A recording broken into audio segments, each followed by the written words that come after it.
She came from the river, dripping, silent, eyes like glass. Every morning, the mist rolled over the water, like smoke from a dying fire.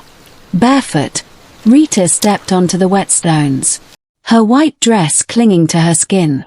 The river lapped at the bank, cold and unyielding. The wind whispered through the reeds. Even the birds seemed to hold their breath.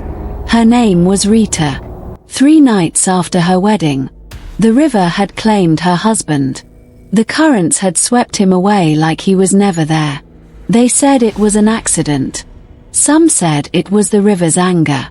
Some said, fate. Since that night, Rita returned. Every dawn, every ripple of water called to her.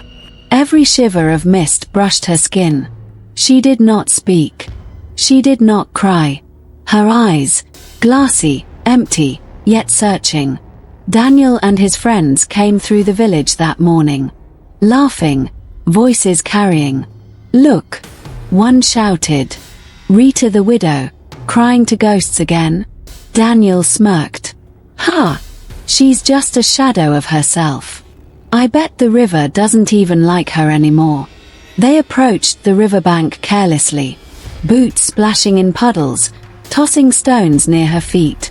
Rita turned slowly, letting her wet hair cling to her face. Her eyes caught Daniel's mocking gaze. You should not mock, she said softly. Her voice carried a weight that made even the wind pause. Daniel laughed, louder this time. Mock. I'm only speaking the truth. The river is just water. Not a spirit, not a curse. Just water. The mist thickened around her. She stepped forward, calm, deliberate. Her hand shot out, grabbing Daniel by the arm. Not roughly, but with an unspoken command. Daniel froze. The air seemed heavier.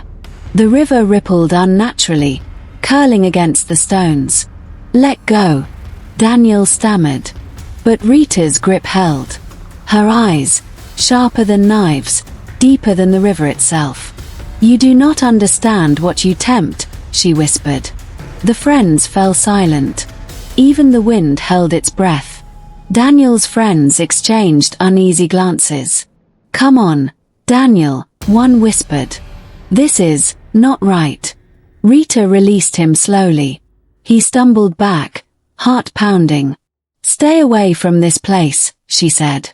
The river listens. And it remembers. Later that day, Rita sought her uncle, a man of the village with deep knowledge of river rites, and the spirits that lingered. Uncle Kofi listened as she spoke of Daniel's mockery. You must understand, he said, his voice low, full of gravel and wisdom. The river is not cruel, child. It is a keeper of balance. It remembers every loss, every betrayal, every insult. It will not act without reason, but it will act. Rita nodded. Her hands trembled slightly. I do not want vengeance, she said softly. I only wish for respect, for what has been lost. Her uncle placed a hand on her shoulder. The river will test him, but he must be shown mercy, or he will not learn. That evening, Daniel could not stop thinking about her. The fear that had gripped him earlier returned, stronger. He saw her in his dreams. Her eyes, glassy, unyielding. The river swirling around her like a living thing. He laughed to himself, nervously. It's just a dream, a trick of guilt, he muttered. The next morning, he returned. The river curved wide, dark, alive. Rita stood at the edge, silent. Her wet dress clinging, mist curling around her like fingers. Daniel's friend stayed back, uneasy. Do you still mock me? She asked, voice calm but firm. Daniel swallowed. I don't know what to say, he stammered. The river surged suddenly, brushing her knees. Shadows rose from beneath the surface, twisting, forming shapes almost human. The friend screamed. Daniel froze. Step back, Rita whispered. The river rippled more violently. It was as if it had heard every word Daniel had spoken. He tried to move, but his feet were rooted to the wet soil. The shadows rose higher. A cold wind wrapped around him. "Do you believe now?" she asked. Daniel's lips trembled. I do," he admitted. "Please, forgive me." The river stilled. The shadows dissolved into mist. His friends pulled him away, trembling. Rita's eyes softened slightly. "The river remembers," she said. "Those who come to it must be ready to face the truth it carries." Days passed. Daniel returned to the village, quieter, thoughtful. He told no one exactly what had happened, but his mocking laughter never returned. The villagers watched. The children whispered. And Rita, she continued to rise from the river, each morning. Eyes glassy, silent, watching. Her uncle smiled.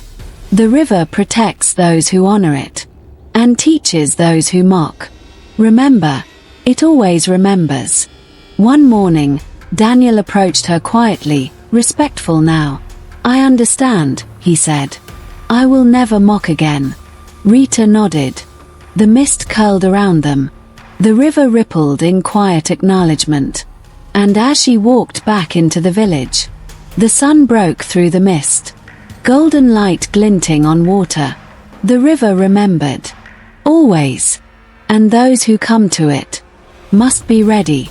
Subscribe to the Story BAOBAB.